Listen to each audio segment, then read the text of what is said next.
I the a-hole for telling my wife's kid sister I never liked her?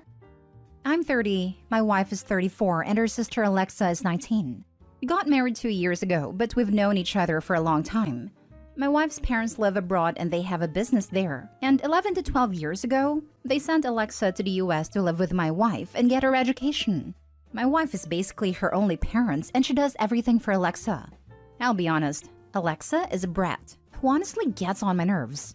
It's like she exists to make my wife's life miserable. She's arrogant, rude, entitled, nasty. She constantly broke rules and none of her teachers ever liked her. She also refused therapy.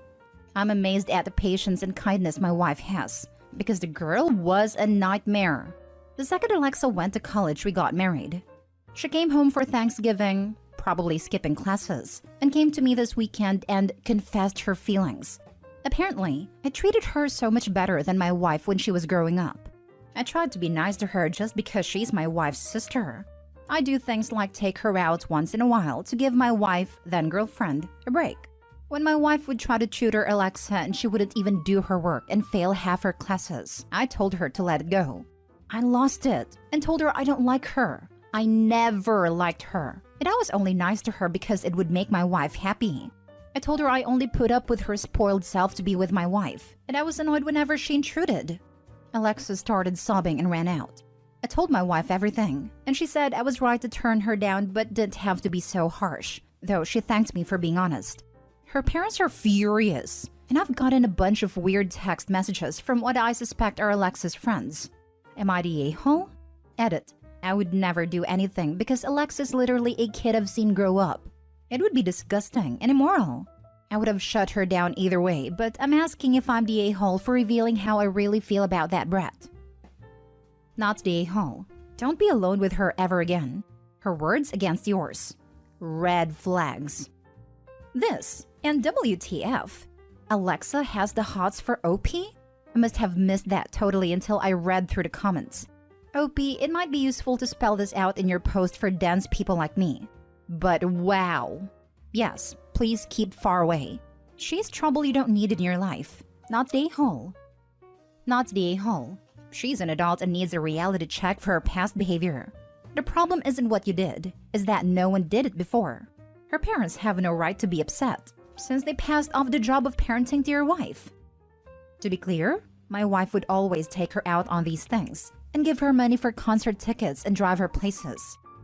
Yeah, protect yourself and never be alone with her. I'm sure she feels like her parents threw her away for being the problem child, and she resents her older sister for having everything she doesn't, as in parents that didn't dump her, a successful career I assume, and a loving husband, mostly the first thing. I don't at all doubt that she'll shift the negative energy she had against you now and potentially try to break the two of you up or ruin your life with lies. She needs therapy badly. Like really badly. Not the a-hole, but what in the world is going on? Your wife thinks you were too harsh in turning down her sister's attempt to ruin your marriage? Were you supposed to just pull a Gabby from Desperate Housewives and say, that's negatory on the affair, with a smile on your face? My wife's always had a weak spot for Alexa. Alexa is a cross between her baby sister and her first child. Meanwhile, Alexa clearly views your wife in the same way a parasite views its host. Your wife needs therapy to figure out why even when Alexa tried to steal her husband, she still advocated for Alexa instead of herself. Next story.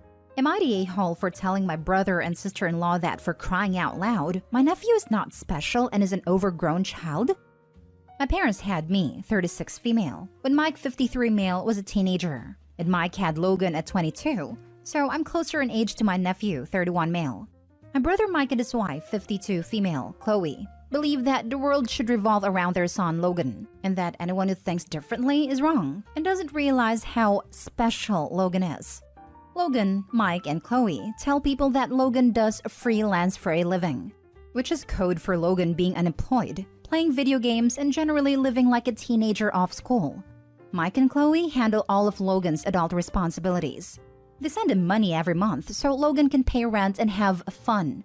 Chloe will cook most of Logan's meals and drop them off at his house. She will do and drop off all his laundry as well.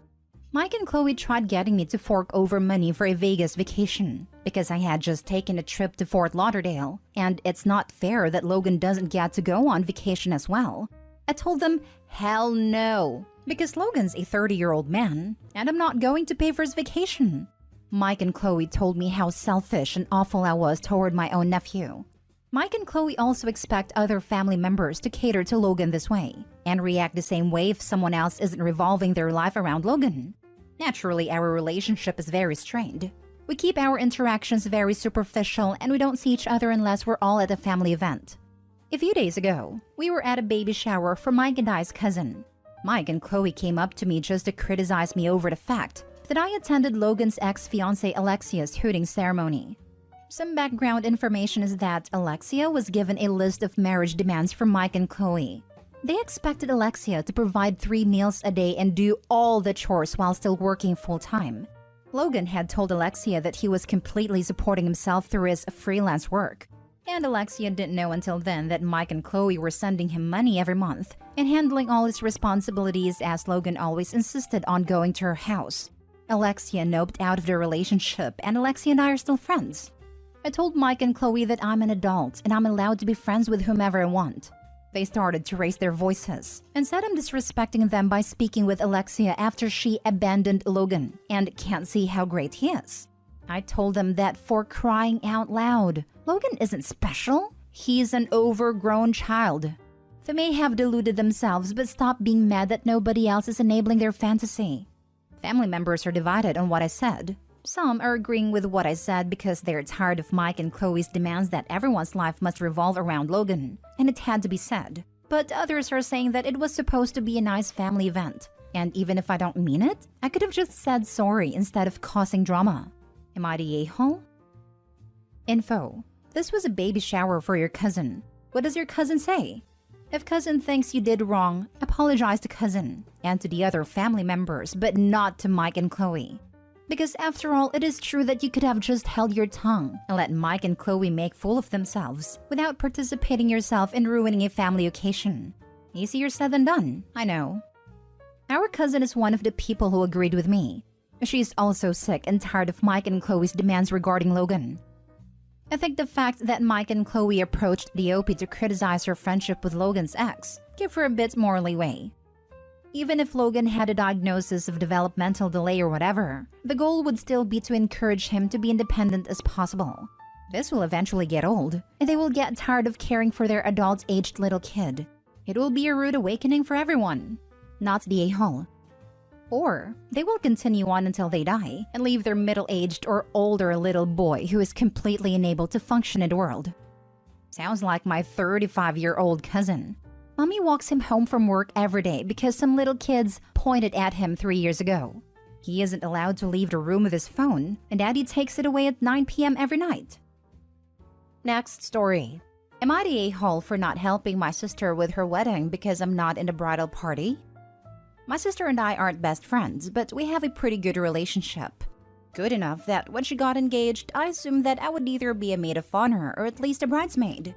She ended up not asking me despite having a bridal party of 10, but I didn't say anything even though I was a little hurt. I totally get that it's her wedding and that I'm not entitled to be in her wedding party, and eventually got over it. A little afterwards, my best friend got engaged and asked me to be maid of honor, and I happily dived into the responsibility, and it's been a lot of fun for the both of us. I've already been able to plan and execute a lot that has both made experience fun for my friend and also a lot less stressful. On to the issue. My sister's maid of honor honestly dropped the ball. I know I'm going to be biased, but I've received complaints from family members and other friends.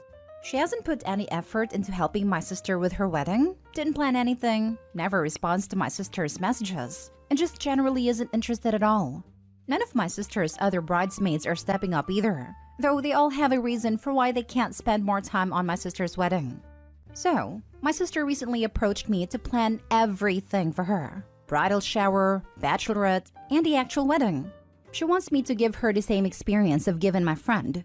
I was a little offended because she only asked me after she saw what a great job I did for someone else. But she's my sister, so I told her I'd be willing to help if she made me a bridesmaid. I feel like it's the least she could do, and it would make me feel less like an errand girl and really part of the wedding. She refused and said that I'd make the numbers off. and that I didn't have the look she was trying to accomplish, which really offended me. Like, at this point, I'm just angry. So I said, fine, I don't have to be part of the wedding, but then she needs to hire me as a wedding planner because I'm not doing this for free. It takes a huge time commitment to do all of this work. She went crying to mom and dad now, and they're all calling me an a-hole because I should do it as a sister. But she's basically asking me to do hours of work for free, which I feel like isn't fair. Now my family's saying that I'm ruining her special day by being selfish and making it all about me, so I'm starting to doubt myself. Now for the top comments. Not the a-hole. Unrelated to whether you're a bridesmaid or not, that's too much work to expect, demand, or wheedle out of someone. Let her figure something else out and enjoy not having any responsibility as a guest. I would probably debate even going to the wedding based on her sister and family's behavior. What are you thinking? How could Opie skip the wedding of the golden child? Opie's not the a-hole.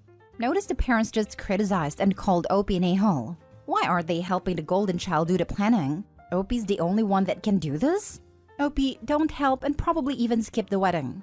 They are going to try to keep pulling you in. Holy entitled princess, Batman.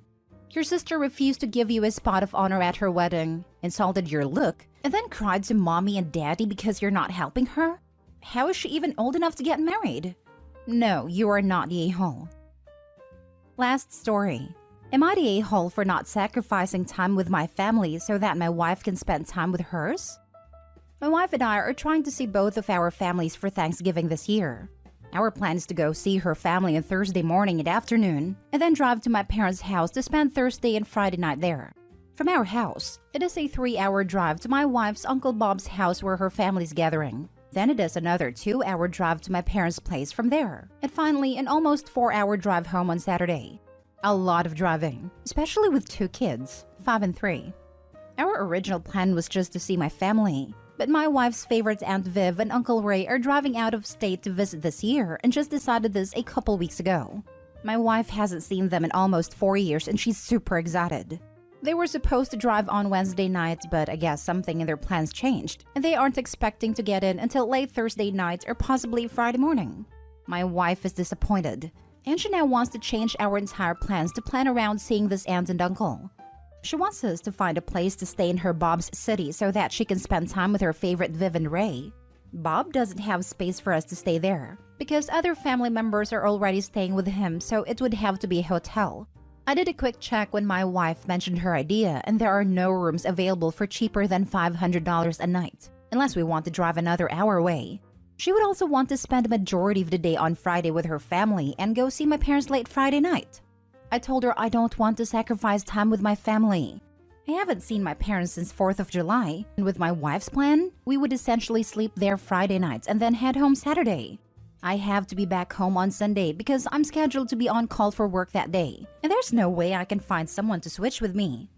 I told my wife that if she wants to spend more time with her family, then she can drive there herself on Friday morning, and I will stay at my parents' place.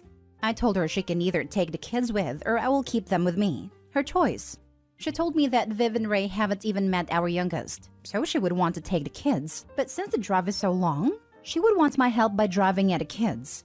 That's why, to her, it makes sense to try and stay somewhere in Bob's city, regardless of the cost. $500 wouldn't break us, but that's a lot of money to spend on one night. I told her I don't want to change our plans at all, and she thinks I'm being an a-hole about it.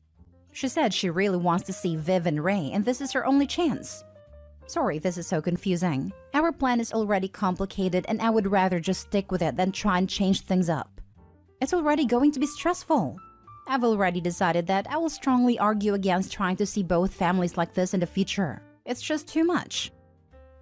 I would say swap the plans and see your family for Thanksgiving on Thursday. If it is not too late to accommodate you, spend the night there and then see her family Friday and come home Saturday as planned, absorbing the cost of the hotel for Friday night. You get your family time in, she gets her family time in. Seems like an equitable compromise. If your wife isn't willing to forgo Thanksgiving Day with her family to see her aunt and uncle longer, then she's the a-hole here. A couple of hours on Friday with your family isn't fair. My parents have already made other plans for Thursday because they weren't expecting us.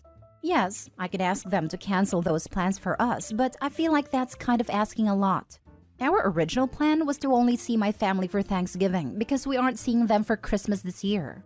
My parents are flying to visit my sister and her family for Christmas, so we were going to spend Christmas with only my wife's family. But when my wife heard Viv and Ray are coming, she wanted to change our plans to see them. Yeah, honestly then, she sadly needs to sacrifice Thanksgiving. The best way, in my experience, is that whichever family gets Christmas has to give up Thanksgiving to the other. If you're doing Christmas at her parents' house, then Thanksgiving is at yours. No a-holes here though, in my opinion. At least not yet. She understandably wants to see a family member she hasn't seen in forever. But she can't blow up plans like this a week before Thanksgiving and give your parents only a few hours with their grandkids. Is there any way that Viv and Ray could come early or follow you to your parents' city? Or maybe see them at Christmas instead? Doubtful. They were already supposed to arrive on Wednesday. But that got pushed back to Thursday or possibly Friday for reasons I am not aware of. I don't know how long Viv and Ray are staying, but I would imagine they want to spend it with their family and not mine.